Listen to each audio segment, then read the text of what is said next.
Good morning all of you. Last class में मैंने आपको 4 स्ट्रोक पेट्रोल इंजन का रिवीजन कराया था। आज मैं आपको 4 स्ट्रोक कंप्रेशन इग्निशन इंजन का रिवीजन कराऊंगा। इस टॉपिक की समाप्ति के पश्चात आप जान पाएंगे 4 स्ट्रोक कंप्रेशन इग्निशन इंजन का सिद्धांत तथा 4 स्ट्रोक कंप्रेशन इग्निशन इंजन की कार्यविधि। कंप्रेशन इग्निशन इंजन को हम डीजल इंजन के नाम से भी जानते हैं, क्योंकि इस इंजन का आविष्कार सन 1897 में डॉक्टर रुडोल्फ डीजल ने किया था। उन्हीं के नाम के आधार पर इसका नाम डीजल इंजन रखा गया। इस इंजन में हम हवा को काफी अधिक मात्रा में कंप्रेस करते हैं तथा जब हवा का तापमान और प्रेशर काफी अधिक मात्रा में बढ़ जाता है उस समय डीजल इंजेक्टर के द्वारा उस गर्म हवा पर डीजल को इंजेक्ट किया जाता है या ऑटोमाइज किया जाता है, जिससे गर्म हवा और डीजल में आग लगती है और इंजन को पावर मिलती है। इस इंजन का सिद्धांत, इस इंजन में इंजन के जो साइकिल के चारों स्ट्रोक हैं, यानी जिसमें सक्शन, कंप्रेशन, पावर और एग्जॉस्ट, पिस्टन के 4 बार ऊपर नीचे गति करने से पूरी होती हैं। या ये कहें कि इसमें क्रैंक शाफ्ट के 2 चक्कर और केम शाफ्ट के 1 चक्कर में इंजन को 1 पावर स्ट्रोक मिलती है।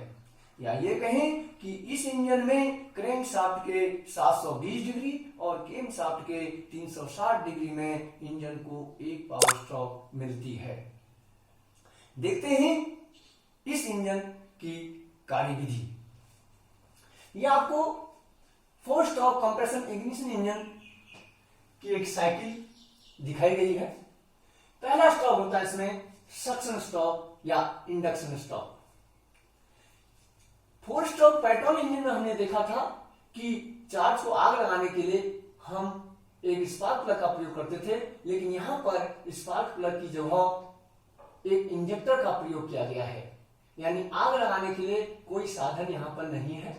दूसरा, 4 स्ट्रोक पेट्रोल इंजन में हमने देखा था कि उसमें हम चार्ज के रूप में पेट्रोल और हवा का मिश्रण सिलेंडर के अंदर भेजते थे, लेकिन इस डीजल इंजन में ओनली शुद्ध हवा सिलेंडर के अंदर प्रवेश कराई जाती है।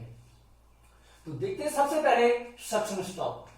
सक्शन स्ट्रोक में क्या होता है, जैसे ही हम इंजन को सेल्फ स्टार्टर के द्वारा स्टार्ट करते हैं तो फ्लाईव्हील घूमती है, फ्लाईव्हील के घूमने से क्रैंकशाफ्ट घूमती है, क्रैंकशाफ्ट जो कि क्रैंकिंग रॉड के द्वारा पिस्टन से जुड़ी रहती है और पिस्टन की मोशन शुरू हो जाती है, यानी पिस्टन गति करना शुरू कर देता है।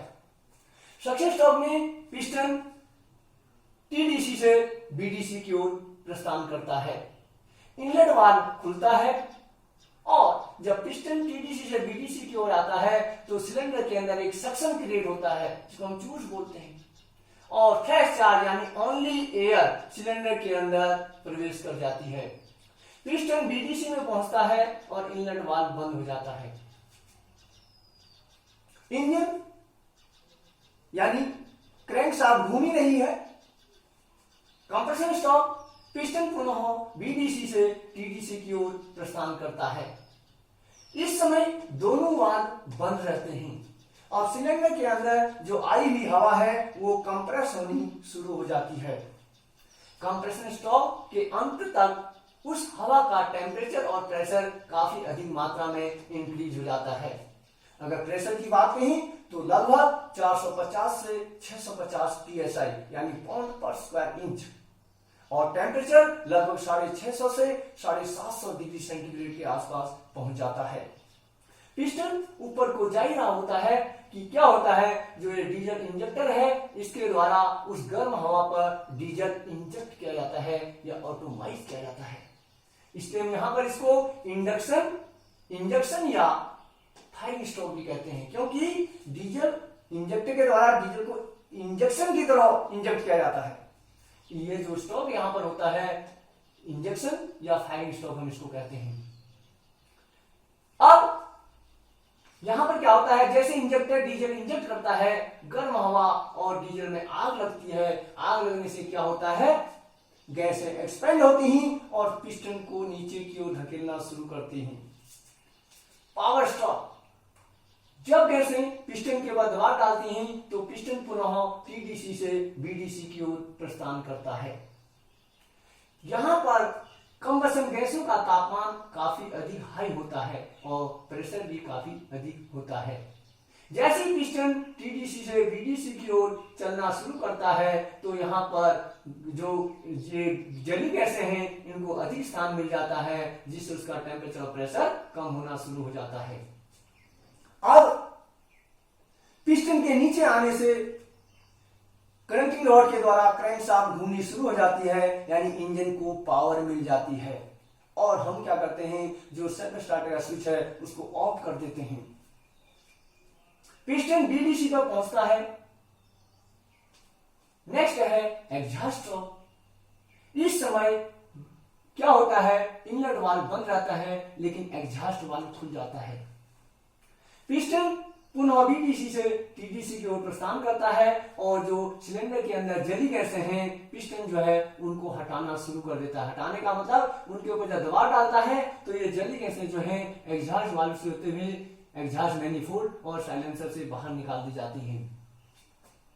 इस प्रकार से यह जो साइकिल है लगातार चलती रहती है, यानी सक्शन, कंप्रेशन, पावर और एग्जॉस्ट। वाल्वों का खुलना और बंद होना मैंने आपको वाल्व टाइमिंग डायग्राम के द्वारा पहले ही बताया था, लेकिन फिर भी कोशिश करूंगा आपको वाल्व टाइमिंग डायग्राम दोबारा बताया जाए ताकि आपकी समझ में आए कि इनलेट वाल्व और एग्जॉस्ट वाल्व कितने डिग्री पहले और कितने डिग्री बाद तक खुला रखते हैं। थ्योरिकली कुछ और